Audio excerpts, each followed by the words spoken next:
မေရိကန်ပြည်ထောင်စုအရီဇိုနာပြည်နယ်ရှိတပ်တူတွင်မြို့လေးဖြစ်တော့ရွှေထုတ်လုပ်မှုအတွက်တစ်ချိန်ကနာမည်ကြီးဟဲ့တော့လေယခုအခါတပ်တူတွင်များပိတ်ထားဒီမှာကြာမီဖြစ်ပါတယ်တညရင်ဓာတုပစ္စည်းများအပြည့်တင်ထားသောကုန်တင်ကားတစ်စီးကိုမောင်းလာသူတဦးသည်လမ်းလည်ရှိရုံကလေးကိုမမြင်လိုက်ပဲရုတ်တရက်ရှောင်တိုင်းလိုက်ရာအစိတ်ရှိသောပြပတစ်လုံးသည်ကားပေါ်မှာပြုတ်ကျပြီးမိထဲသို့နစ်မြုပ်သွားခဲ့ပါတယ်နောက်တစ်နေ့တွင် Joshua သည်ကြေးသားဖိုင်ရန်ထိုးကန်သို့ရောက်ရှိလာပါတယ်အစိတ်သိနေကြောင်းမသိပဲသူသည်ပင်ကူများကိုအိမ်မွေးတရိษံအဖြစ်အများပြားမွေးထားသူဖြစ်သောကြောင့်၎င်းတို့ကိုကျူးမွေးရန်နေ့စဉ်ပုံမွားဖိုင်ရန်လာတတ်ပါတယ်တပတ်ကြာတွင်ပင်ကူဝါဒနာပါသူ Mike သည်တငယ်ချင်း၏ပင်ကူများကိုလာရောက်ကြည့်ရှုပါတယ်Mike သည်ပင်ကူများကိုစိတ်ဝင်စားတော့လဲမှန်ပေါ်သို့ခုန်တက်လာသောအခါကြောက်ရွံ့ဆဲဖြစ်ပါတယ်ပင်ကူများမှာပုံမှန်မဟုတ်ပဲကြီးထွားလာသည်ကို Mike တတိထားမိရာ Joshua ကသူတို့ကိုကြေးသားများကျွေးနေကြောင်းရှင်းပြပြီးဤရှာဖွေသူရှိမှုကြောင့်သူချမ်းသာလာမည်ဟုမျှော်လင့်နေခဲ့ပါတယ်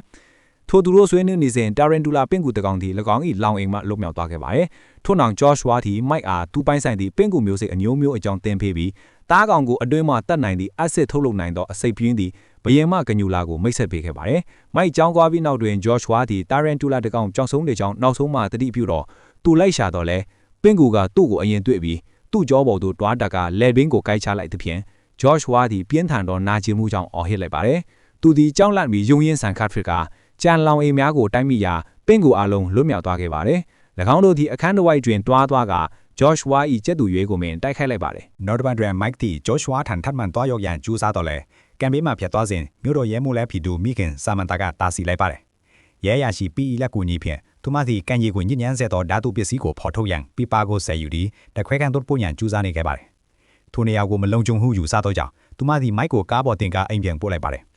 လမ်းပေါ်တွင်ဆဲကျော်တပ်တစုသည်ဆိုင်ကယ်များကိုအရှိန်ပြင်းပြင်းမောင်းနှင်ကာလက်ကွက်အချို့ကိုပြုလုပ်နေကြသည်ကိုဆာမန်တာမြင်တဲ့အခါကားကိုလှည့်ပြီးသူတို့ကိုဖမ်းဆီးလိုက်ပါတယ်။ဆာမန်တာကသမီးဖြစ်သူ Ashley ကိုလည်းကားထဲဝင်စေပြီးမြို့တော်ဝန်၏သား Brad ကိုတန်ရိုက်ခဲ့ပါတယ်။ထိုညတွင် Ashley သည်ဖုန်းပြောနေသဖြင့် Mike ကဖုန်းလိုက်မကောင်းတဲ့အောင်လှည့်စားရန်ကြိုးစားပါတယ်။ထို့နောက်ဖုန်းကိုယူကာ Joshua အားခေါ်တော့လဲမိသူမှမဖြစ်ပါ။ထိုအခါတွင် Joshua၏အိမ်သည်ပင်ကူမင်ငါဖုန်းလာနေသည်သူ၏အလောင်းမှာရက်ကိုခွေးအရွယ်အစားအထိကြီးထွားလာသောပင်ကူငါအထက်အစာဖြစ်ရှိနေပါတယ်။ဈေးဝယ်စင်တာတွင်မြို့တော်ဝင်ဝစ်ကမြို့တော်သည်ငွေကြေးပြဿနာများရှိနေကြောင်းကြေညာပြီးစီးပွားရေးလုပ်ငန်းစုကြီးတစ်ခုတည်ဆောက်ခြင်းဖြင့်ဖြည့်ရှင်းနိုင်ကြောင်းသို့သောဒေသခံများက၎င်းတို့၏မြေများကိုရောင်းချရန်လိုအပ်ကြောင်းပြောကြားခဲ့ပါတယ်။ဆယ်နှစ်အကြာတွင်ကွယ်လွန်သွားသောတရုတွင်ပိုင်ရှင်၏သား Chris အပါဝင်လူတိုင်းကထိုအကြမ်းကိုကန့်ကွက်ကြပါတယ်။ Chris သည်မကြသေးမီမြို့သို့တင်ရောက်လာသူဖြစ်ပြီးသူရဲ့ဖခင်ကလည်းတရုတွင်၌ရွှေကြောကိုရှာဖွေတွေ့ရှိခဲ့ကြောင်းသိထားသောကြောင့်ရောင်းရန်ညှင်းဆန်ပါတယ်။ Wade နဲ့ Chris တို့အညီခွာကြပြီး Chris က Wade ကိုလက်သီးပင်ထိုးလိုက်တော့လေအခြေအနေပိုမဆိုးမီဆာမန်တာကဝင်ဆွဲလိုက်ပါတယ်။သူမက Chris သည်အမြဲဒေါသကြီးသူထိကြောင်တတိရပြီးယခုအကွက်ဖန်ဆီးခြင်းမပြုသေးဘဲရင်းကျဲစွာနေထိုင်ရန်တတိပေးခဲ့ပါတယ်။နောက်ပိုင်းတွင် PEA နိုင်သူ၏ကြောင်သည့်လေဝင်ပေါက်များတဲ့သို့ဝင်ရောက်လာသောပင်ကူတကောင်ကိုတတိပြုပြီးလိုက်သွားပါတယ်။ထိုချိန်တွင် PE ဇနီးသည်စားစရာကန်းထဲမှတန်ပူတပူကိုလှမ်းယူတော့လဲခင်မင်းနှင့်စကားများနေသောကြောင့်ထိုနေရာတွင်ပုံနေသောပင်ကူကိုတတိမထားမိလိုက်ပါ။ရုတ်တရက်ကြောင်သည့်လေဝင်ပေါက်အတွင်းမှအော်ဟစ်တန်ကိုကြားရပြီးနရန်ဖော်တွင်ကြောင်နှင့်ပင်ကူတို့၏ခန္ဓာကိုယ်တံများထူးဆန်းစွာပေါ်လာခဲ့ပါတယ်။၎င်းတို့သည်အတန်ကိုလိုက်ကြည့်ရာမျက်နှာချက်စီသို့ရွေလွှားသွားပြီးမိများလင်းလက်သွားသောအခါကြောင်သေးသွားကြောင်းတတိထားမိလိုက်ပါတယ်။နောက်ကနေ့မနက်တွင် Christy အတော်ဂလတ်တက်နှင့်သူ့ဘာကြောင့်ထွက်သွားခဲ့ရသည်ကိုစကားပြောဆိုကြပါတယ်။သူသည်ဆာမန်တာ၏ခင်မင်းဟောင်းကိုရိုက်နှက်ခဲ့ပြီး Christy ဆာမန်တာကိုအခုထိခံစားချက်ရှိနေသောကြောင့်ဂလတ်တက်ကတခုခုလှုပ်ဆောင်ရန်စိန်ခေါ်လိုက်ပါတယ်။ထို့အတွင်းတွင် Mike သည်အိမ်မှခိုးထရန်ကြိုးစားတော့လဲမိခင်ကစပိန်ကိုလက်ထိတ်နဲ့ခတ်ထားသည်ကိုတွေ့ရှိခဲ့ပါတယ်။ Ashley ကလည်း Brad နှင့်တွေ့ဆုံရန်ထွက်လာသောကြောင့်ဆာမန်တာကလိုအပ်ရင်ကာကွယ်ရန်အတွက် short type ပြောင်းလိုက်ပေးပါတယ်။ထိုအခိုက်တွင် Chris ကလည်းဆာမန်တာအားပါများနေလာချင်းဆိုတော့သူမကသဘောတူလိုက်ပါတယ်။သူတို့စကားပြောနေစဉ် Mike သည်အခွင့်ကောင်းယူပြီးအိမ်မှခိုးထွက် Joshua ၏အိမ်သို့လန့်လျှောက်သွားခဲ့ပါတယ်။ Josh အိမ်သို့ရောက်တော့အခါပင်ကူမြေများအားလုံးကိုမြင်လိုက်ရတော့လဲပင်ကူတကောင်မမတွေ့သောကြောင့်ထိတ်လန့်သွားခဲ့ရပါတယ်။ Joshua နဲ့ကျက်သူရွေးလည်းမရှိတော့သောကြောင့်အိမ်နောက်ဖန်နေရာကိုစူးစမ်းကြည့်တော့အခါပင်ကူများပိုပြီးပင်ကြီးထွားလာကြောင်းဖော်ပြနေသောအိမ်ယာကခြေရောင်းကြီးကိုတွေ့ရှိခဲ့ပါတယ်။ထို့နောက်တပ်တူတွင်ဝင်အတူချင်းကန်တော့အခါအလွန်ကြီးမားသောပင်ကူခြေရောင်းတစ်ခုကိုတွေ့ရှိခဲ့ပါတယ်။ထိုအခိုက်တွင်ခုနောက်ဖက်တွင်အိမ်ယာကပင်ကူတကောင်ကိုမြင်လိုက်တော့ကြောင့် Mike ကလည်းထိုပင်ကူမမြင်မီထွက်ပြေးလာခဲ့ရပါတယ်။တပ်တူတွင်အခြားနေရာတစ်ခုတွင်ခရစ်ကဖခင်ရွှေကြောကိုရှာဖွေရန်အခြားလူအချို့နှင့်အစီအစဉ်များချမှတ်နေကအလပီနာကိုခရစ်တီကားမောင်းလာစဉ် Mike ကိုတွေးသဖြင့်ကားကြုံလိုက်ထရန်ကန်လန့်ခဲ့ပါတယ်။ခီးစဉ်တွင် Mike သည် Joshua ၏ပင်ကူများနှင့်ဖြစ်ပျက်နေသည်များကိုရှင်းပြရန်ကြိုးစားပြီးပင်ကူခြေထောက်ကြီးကိုပင်ပြသတော့လေခရစ်ကအစနောက်နေသည့်ရုပ်ထင်ကမယုံထီခဲ့ပါဘူး။တပ်တူတွင်လူတဦးသည်အလို့လုံးနေစေဖြစ်ပြီးသူ၏ရေပိုက်ပိတ်နေသည်ကိုသတိပြုမိခဲ့ပါတယ်။သူမှုကြည့်လိုက်ရာပင်ကူများများစွာပါဇက်ထဲဝင်လာပြီးပင်ကူငယ်များထွက်လာစဉ်ကွနူလာပေါ်လာပြီးထိုလူကိုတပ်ပစ်လိုက်ပါတယ်။ Mike အိမ်ပြန်ရောက်တော့အခါပရင်းပေါက်မှဝင်လိုက်တော့လဲဆာမန်တာကမိမိအားမိသွားခဲ့ပါတယ်။ သူပင်ကူများအကြောင်းပြောပြရစ조사တော့လဲသူမကခိုးထွက်တီကိုဒေါသထွက်နေပြီး TV ကြည့်တာများနေသဖြင့်ပုံမြင်များလောက်ကျန်ပြောနေသည်ဟုယူဆပါတယ်ညနေပိုင်းမှာဝိကီကလောက်နတ်တကောင်တေဆုံးသွားပြီးကျန်နှက်များထိုက်လန်သွားကြပါတယ်ဝိတ်ဒီစူညံတန်များကြားတဲ့စုံစမ်းရန်ထွက်လာပြီးတေဆုံးသွားသောနှက်၏အယိုးများကိုသိရှိခဲ့ပါတယ်သို့တော်မြေရောက်သေးတွင်ပုံနေသောပင်ကူကိုမမြင်ခဲ့ပေဝိတ်တဝိုက်တွင်ကလောက်နှက်များတကောင်ပြီးတကောင်မြေကြီးတဲ့ကိုမြို့ကြားခန္ဓာတကယ်တော့ပျောက်ကွယ်သွားကြပါတယ်နောက်တစ်နေ့တွင်ရေဒီယိုအစီအစဉ်မူဟာလွန်သည်လူများ၎င်းတို့၏အိမ်များတွင်တွေ့ရှိနေသောတေဆုံးတရိษံများအကြောင်းဆွေးနွေးပြီးတီယိုရီအမျိုးမျိုးကိုမျှဝေခဲ့ပါတယ်ထိုတော်တွင် Ashley သည်ဆိုင်ကယ်ပြိုင်ပွဲကိုတွားရောက်ကြည့်ရှုတော့လဲ Brad ကသူမကိုနန်းရှုမော်ရန်အတင်းလှုပ်ဆောင်ရန်စ조사သောအခါ Ashley ကညှင်းဆန်ပါတယ် Brad ကဆက်လက်အတင်းလှုပ်ဆောင်ရန်စ조사သောကြောင့် Ashley သည်လက်စစ် short ရိုက်တန့်ကိုယူကာသူ၏ပေါင်ချန်ကိုရိုက်လိုက်သော Brad သည်ကားပေါ်မှပြုတ်ကျသွားပြီးဘောင်မိပင်ဆွတ်သွားခဲ့ပါတယ်သူသည် Ashley ကိုအလွန်ကျွမ်းတုံ့ပြန်တယ်ဟုပြောသောအခါစိတ်ဆိုးသွားသော Ashley ကားမောင်းထွက်သွားခဲ့ပါတယ်ထိုခိုက်တဲ့တွင်ပင်ကူများပေါ်လာသဖြင့် Brad သည်ကြောက်လန့်တကြားအော်ဟစ်လိုက်ပါတယ်သူသည်တငယ်ချင်းများကိုတွားသတိပေးတော့လဲသူတို့ကဘောင်းမီဆိုးနေသည်ကိုညင်သောအခါကလေးဆန်နေသည်ဟုထင်ခဲ့ကြပါတယ်ယိုရီယာပင်ကူတကောင်သည်စစ်ကြောတဲ့ဥပဒေကိုခုံတက်ကတပ်ပစ်လိုက်ပါတယ်ထို့နောက်မှကြံသူများထပ်ပြေးကြပြီးအချို့မှာဆိုင်ကယ်ဖင်ရုံမြောက်တော့လဲပင်ကူများကလူများစွာကိုဖမ်းဆီးကာနေလေစားဖစ်စားခဲ့ကြပါတယ်ပင်ကူများသည်ဆိုင်ကယ်သမားများကိုလိုက်ဖမ်းပြီးတိုက်ခိုက်ကြပါတယ် Brad သည်အချိန်မြင့်ပြီးခုံလိုက်ပေါအခါပင်ကူတကောင်ကိုကန်ထုတ်လိုက်နိုင်ပါတယ်ထို့နောက်လမ်းဖြတ်ကူသွားစဉ်နောက်မှလိုက်လာသောပင်ကူတကောင်ကိုကုန်တင်ကားသစီးကကြိတ်ချဲလိုက်ပါတယ်ကြံပင်ကူများကကားပေါက်ခုံတက်တဲ့ဖြင့်ရာမောင်းသည့်အာယုံပြတ်သွားလို့မိတဲ့များနဲ့တိုက်မိပြီးပောက်ကွဲမှုရှိသွားခဲ့ပါတယ်ထိုပောက်ကွဲမှုအကြောင်းဖုံးလမ်းများလည်းပြတ်တောက်သွားခဲ့ပါတယ် Brad ဒီပင်ကူများကိုအနိုင်ယူလိုက်ပြီးဟူထင်တော်လဲမကြခင်အခြားပင်ကူများပေါ်လာသဖြင့်ထပ်မံထပ်ပြရပါတယ်သူဒီမနာတဆက်တပ်တူတွင်နဲ့ဝင်သွားပြီးအဝင်ဝါရှိတစ်သားများကိုတိုက်မိလို့အပေါက်တစ်လုံးပိတ်ဆို့သွားခဲ့ပါတယ်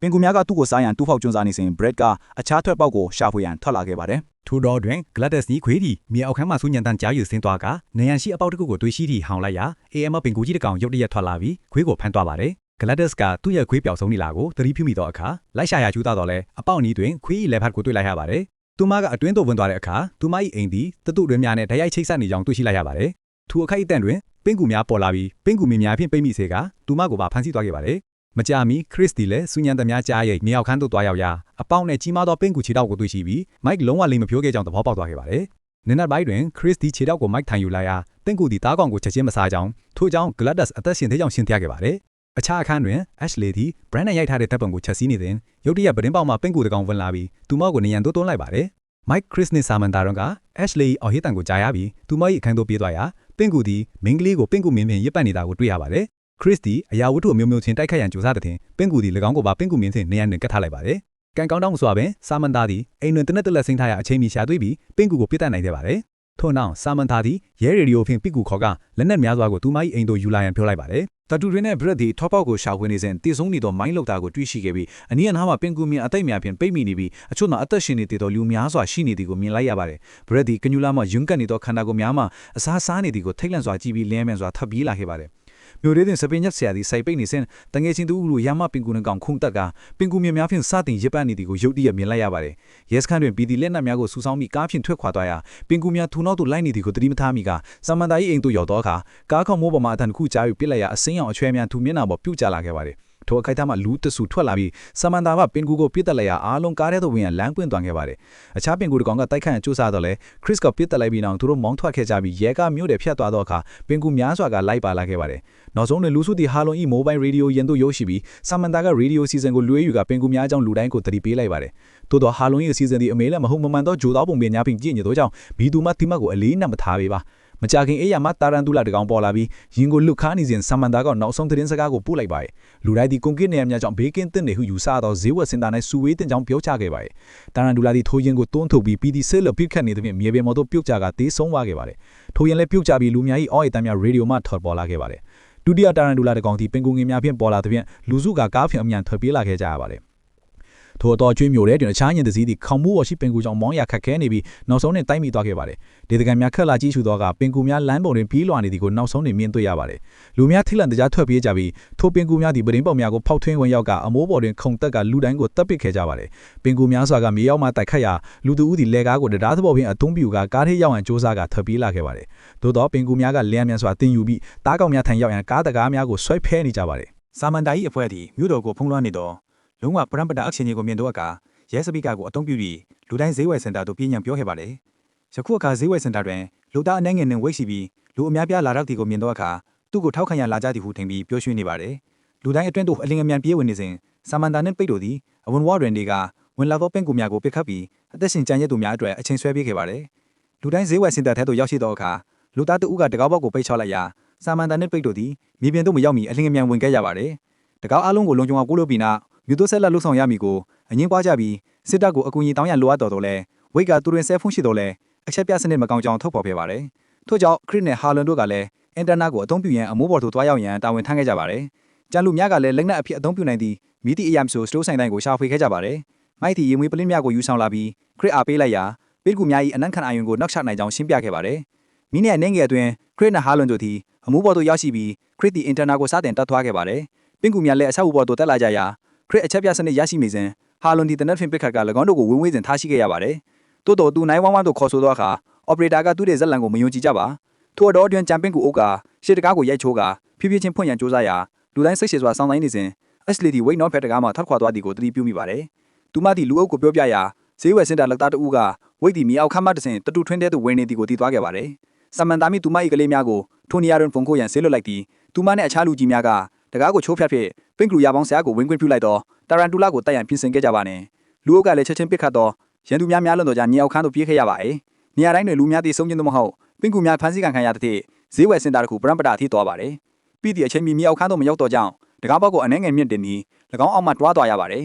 ပင့်ကူများက၎င်း၏ခြေထောက်များကိုတကားပေါက်မှထိုးသွင်းနေသည်ကိုမြင်တော့အခါပြီးသည့်လွှာကိုအသုံးပြုစီ၎င်းတို့ကိုဖျက်တောက်ပစ်လိုက်ပါတယ်မြေအောက်ခမ်းတွင်အသက်ရှင်ကျန်နေသူများကဝိတ်ကနောက်တကားကိုပိတ်ချထားကြောင်းသိသွားရတော့ကြောင်းသူတို့ပိတ်မိနေတောင်သိလိုက်ရပါတယ်အမိုးပေါ်တွင်တင်ကူများကဝိုင်းရံနေစဉ်ဟာလွန်ဒီအာရုံပြောင်းရန်ခုန်ကြလိုက်တော့ပြီးထွက်လာသည့်အချိန်နှင့်တပြိုင်နက်ချုံပုံတစ်ဖုတ်ကိုသူရပ်သွားခဲ့ပါတယ်ပင့်ကူများကလည်းသူတို့ကိုလိုက်လာကြရာနောက်ကတကားကိုအတွင်းမှသာဖွင့်နိုင်တော့ကြောင်းသူတို့သည်ထွက်ပြေးရန်သာတတ်နိုင်ပါတော့နဲ့တတူတွင်ထဲတွင်ဝိတ်ဒီဘရက်ကိုတွေ့ရှိရပြီးထိလန်တော့ပါတယ်ထူခိုက်ကန်တွင်ပင်ကူများကသူတို့ကိုတွေ့ရှိပြီးဝိတ်ဒီလွတ်မြောက်ရန်ဘရက်ကီစန်းငယ်ကိုယူရန်ကြိုးစားတော့လဲပင်ကူတကောင်ကသူ့ကိုဖမ်းပြီးဆွဲခေါ်သွားခဲ့ပါတယ်နောက်ထပ်ပင်ကူများလာနေသည်ကိုမြင်တော့အခါဘရက်ဒီစန်းငယ်ပေါ်ခုန်တက်ကထွက်ပြေးခဲ့ပါတယ်ဈေးဝက်စင်တာရှိစတိုးဆိုင်တစ်ဆိုင်တွင်စပယ်ညက်စရာသည်ပုံအောင်ရာမှထွက်လာပြီးရွေအားနေတော့တဲကိုအတိမပြုတ်ခင်ထူပင်ကူတီကိုထင်းပြပြီးသူ့ကိုဖိုင်ရန်ခုန်တက်ခဲ့ပါတယ်ခရစ်တီအင်တာနက်ကိုပို၍မိအောင်တက်သွားပြီးကေဘယ်ကျိုးရသို့ရောက်သွားက၎င်းတို့ကိုစီးနှင်းလိုက်ပါပြီးလေးဝင်းပေါင်များထဲသို့ဝင်သွားရာ၎င်းသည်သူ့ကိုဈေးဝက်စင်တာထဲသို့တရိုက်ခေါ်ဆောင်သွားခဲ့ပါတယ်ဆမန်တာဒီစကားနောက်တွင်ပိတ်မိကြတော့ခရစ်ကိုမြင်တော့အခါကူညီပေးပြီးအခြားသူများနှင့်အတူမြေအောက်ခန်းသို့ဝင်လိုက်ပါတယ်ရုတ်တရက်တစုံတစ်ခုကတကားကိုရိုက်ခတ်နေပြီးချင်းချင်းပြုတ်ကျသွားခဲ့ပါတယ်ထို့သူမှ Brad ဖြစ်ပြီးစနစ်ငယ်တစ်ခုကိုအသုံးပြု၍လမ်းဖွင့်ပေးခဲ့သည်သူနောက်တွင်ပင်ကူအနေငယ်ရှိရာလူအုပ်ကပြစ်တက်လိုက်ကြပါတယ်အခြားပင်ကူများကအခြားတကားဟိုဖွင့်ရန်စူးစမ်းနေသောကြောင့်ဆမန်တာဗီစက်ကိုရွှေ့ကပိတ်ဆို့လိုက်ပြီးအဖွဲ့နှင့်အတူတတ်တူတွင်များမှဆင့်ထခွာခဲ့ပါတယ်ဥမင်းလုံကောင်းများမှဆင့်ပြနေစဉ်ခရစ်တီထူးဆန်းသောအနံ့ကိုတတိပြုပြီး၎င်းဒီမိသိန်းတက်ငွေထချောင်တီးလိုက်ရကမိဖွားတီးတီးလေးတစ်ခုကပင်နေရာတစ်ခုလုံးကိုပောက်ကွဲစေနိုင်တယ်ဆိုတာသိလိုက်ရပါတယ်ဈေးဘက်စင်တာလောသားတူလမ်းမသွားပြီးပင်ကူတကောင်ကသူ့ကိုတွေ့ကချက်ချင်းခုန်တက်ပြီးအတိုက်စီသို့ဆွဲခေါ်သွားခဲ့ပါတယ်ဒုတိယပင်ကူတကောင်ကလူအုပ်ကိုတိုက်ခိုက်ရန်စူးစမ်းရာမိဘမထွက်စေရန်မြပြတန်းကိုအုံပြ၍တပ်ပြကြပါတယ်ထို့နောက်လူစုသည်ဆက်လက်ရွေ့ရသွားပြီးဘီယမ်မဆိုင်ရန်အတွက်တုံပန်းများကိုအတိုက်အကများလဲထည့်ထားသောပင်ကူအတိုက်ကိုတွေ့ရှိခဲ့ပါတယ်မျက်နှာချမ်းမှတစုံတစ်ခုပြုတ်ကျလာသောအခါလူတိုင်းလန့်သွားတော့လေ၎င်းမှပင်ကူမြင့်မြင့်ဖမ်းမိနေသောဝိတ်သားဖြစ်နေခဲ့ပါတယ်